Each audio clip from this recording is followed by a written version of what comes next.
علامہ اقبال رحمۃ اللہ علیہ کو پورے اخلاص کے ساتھ اس بات کا یقین اور احساس تھا کہ ایک ایسا خود مختار خطہ مسلمانوں کے لیے بے حد ضروری ہے جہاں اسلامی زندگی کا عمل اپنے سارے شعبوں اور پہلوؤں کے ساتھ جاری رہ سکے اور شریعت اسلامی اور زندگی کا اسلامی طریقہ اپنی خودآزاد صلاحیتوں اور جوہر کا آزادی کے ساتھ اظہار کر سکے۔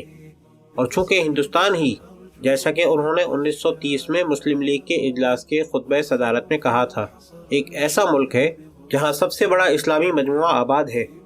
اس لیے وہ اس تجربے کے لیے سب سے زیادہ موزوں جگہ ہے، اور یہاں وہ اسلامی مرکز قائم ہو سکتا ہے جہاں صالح سوسائٹی کی تشکیل، اجتماعی زندگی کی تنظیم، اقتصادی مسائل کا حل اور تہذیب کی صحیح و پاکیزہ رہنمائی، عقیدہ اور عمل، مادیت اور روحانیت اور فرد و جماعت کی ایک ایسی ہم آہنگی پیدا ہو سکے جو لوگوں کو تعجب و اعتراف پر مجبور کرے اور اسلامی ممالک کے رہنماؤں کو اس کی تقلید اور دنیا کے مفکرین کو نئے طرز پر سوچنے پر آمادہ کر سکے۔ یہ سیاسی بالغ نظری اور بلند ہمتی جس کی نظیر اس دور میں عالم اسلام میں مشکل سے ملے گی، مملکت پاکستان کی بنیاد تھی۔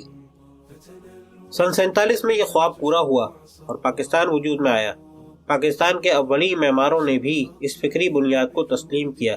جس پر اس عظیم ترین اسلامی ریاست کی تعمیر ہوئی تھی، اور اس کو اسلامی طریقے زندگی کا ایک معمل یا تجربہ گاہ قرار دیا۔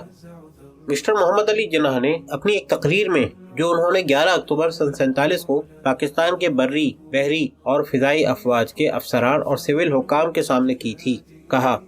پاکستان کا قیام جس کے لیے ہم 10 سال سے کوشاں تھے، بفضلہ تعالی اب ایک زندہ حقیقت ہے، لیکن خود اپنی مملکت کا قیام ہمارے مقصد کا صرف ایک ذریعہ تھا، اصل مقصد نہیں تھا۔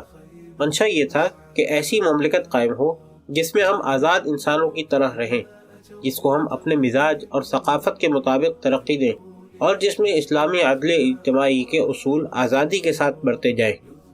لیاقت علی خان مرحوم نے 14 جنوری سن 48 کو پشاور کے ایک اجتماع میں کہا، پاکستان ہمارے لیے ایک تجربہ گاہ ہے اور ہم دنیا کو دکھلائیں گے کہ 1300 برس پرانے اسلامی اصول کس قدر کارآمد ہیں۔ سن 1950 میں ایک دوسرے موقع پر انہوں نے اپنی تقریر میں کہا، ہم نے پاکستان کا مطالبہ اس بنا پر کیا تھا کہ مسلمان اپنی زندگی اسلامی احکام کے قالب میں ڈھالیں۔ ہم نے ایک ایسے معمل کے قیام کا مطالبہ کیا تھا جہاں ایک ایسی حکومت بنائی جا سکے جو اسلامی اصولوں پر مبنی ہو جن سے بہتر اصول دنیا پیدا نہیں کر سکی۔ لیکن یہ تجربہ، جو اپنی اہمیت، نزاکت اور اپنے دور رس نتائج کے اعتبار سے تاریخ کا ایک اہم ترین اور عہد آفرین واقعہ تھا، انہی رہنماؤں کے ہاتھوں کامیاب ہو سکتا تھا جو اسلامی شریعت کی ابدیت اور اسلامی تہذیب کی برتری پر غیر متزلزل ایمان رکھتے ہوں، جن کا خلوص اور صداقت، خود غرضی، مفاد پرستی اور مصلحت کوشی سے پاک اور ہر شبہ سے بالاتر ہو۔ ان کا ذہن مغربی اقدار و افکار کی غلامی اور ان کی سیرت غیر اسلامی تعلیم و تربیت کے اثرات سے بالکل ہی آزاد ہو چکی ہو۔ ایمان راسخ اور اخلاقی جرات کے ساتھ وہ جدید علوم کے پیدا کردہ وسائل اور قوتوں کو اپنے اعلیٰ دینی و اخلاقی مقاصد کے لیے استعمال کرنے کی قدرت اور آزاد و جدید اسلامی معاشرے کے ماحول کے مطابق ان کو ڈھالنے کی صلاحیت رکھتے ہوں۔ نازک امتحان۔ لیکن اس تجربے کو کامیاب بنانے اور تاریخ کے اس نادر و زرعی موقع سے فائدہ اٹھانے کے لیے جو صدیوں کی مدت میں کسی قوم کو مل سکتا ہے، اور مخصوص سیاسی و بین الاقوامی حالات کی بنا پر ہندوستان کی ملت اسلامیہ کو حاصل ہوا تھا، جن وسیع صلاحیتوں اور خصوصیتوں کے اشخاص درکار تھے، ان کے انتخاب پر مناسب توجہ نہیں کی گئی، اور ان کی تربیت اور تیاری کے لیے مناسب اور ضروری وقت نہ مل سکا، اور نہ اس کو ضروری سمجھا گیا۔ مشرقی اسلامی ممالک میں جو مغربی نظام تعلیم عرصے سے رائج تھا، اور مغربی تعلیمی مرکز جہاں ان لوگوں نے تعلیم حاصل کی تھی، جن کی تقدیر میں اس نئی اسلامی ریاست کی تشکیل اور رہنمائی کا نازک کام آیا تھا، اس سے بہتر نمونہ پیش کرنے سے قاصر تھے جو ہمیں پاکستان کی موجودہ شکل میں نظر آتا ہے۔ وہ اس طرز فکر اور طرز حیات کے سوا دنیا کو کچھ اور نہیں دے سکتے تھے،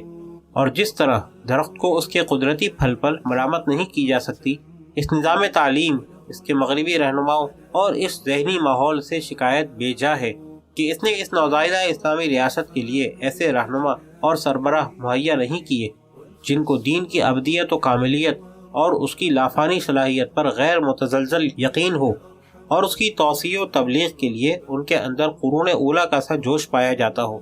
جو مغرب کے افکار و اقدار کے سامنے صفر ڈالنے کے بجائے اور اپنے ملک کے قانون و نظام کو ان کے سانچے میں ڈھالنے کے بجائے مغربی تہذیب کے صالح اجزاء اور وسائل و علوم جدیدہ کے آہن کو اپنے یقین کی گرمی سے پگھلا کر اپنی تہذیب کے سانچے میں ڈھالیں اور اپنی ضرورت اور اپنے ڈھب کے سانچے تیار کریں۔